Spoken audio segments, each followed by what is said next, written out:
Is the motion seconded?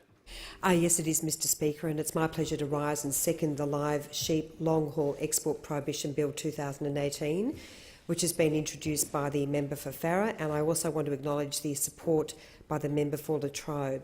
I congratulate the member for Farrer on the stand she has taken, which takes courage, Mr Speaker, and I'm proud to join with her in our proposal to end the export of live sheep to the Middle East. Mr Speaker, it is significant that we, both as Liberal members of Parliament representing large regional electorates, including many farmers and agribusinesses, have taken this stand.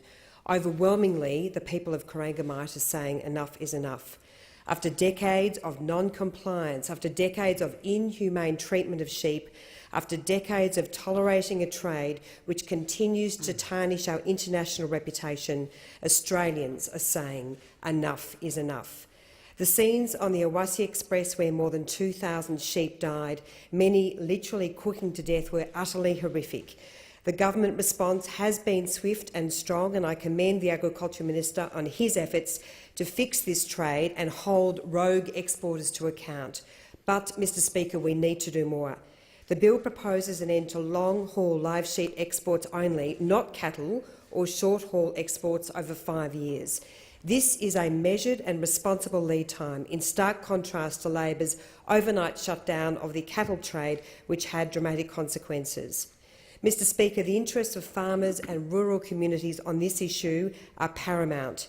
If the bill is passed, it will provide our farmers, processors and the extended supply chain with the appropriate time to transition completely to chilled lamb and mutton exports to the Middle East, to grow our sheep meat processing capacity, to invest with certainty, to protect and enhance our reputation as a nation of agricultural excellence, and to invest in more Australian jobs.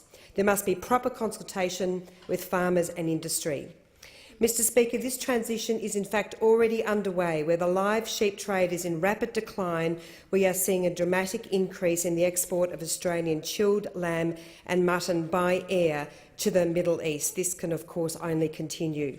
Western Australia has the processing facilities to make this transition. The challenge is in securing and training the workforce, and that's where governments can play a major role. The bill also proposes that from 2019 there will be no export of live sheep to the Middle East during the hottest summer months, July, August and September.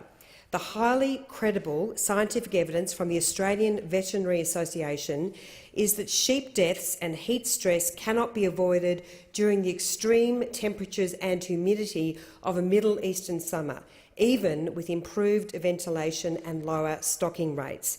It is incredibly disappointing that the McCarthy Review has not followed the science and recommended the prohibition of live sheep export during the summer. If any person in Australia crams sheep into a transport vehicle for 25 days in the searing heat with limited access to food and water, standing in their own excrement, that person would be charged with animal cruelty. Mr Speaker, the time has come, backed by the science and the facts and the economics. This is a trade which must come to an end. I commend this bill to the House. The question is this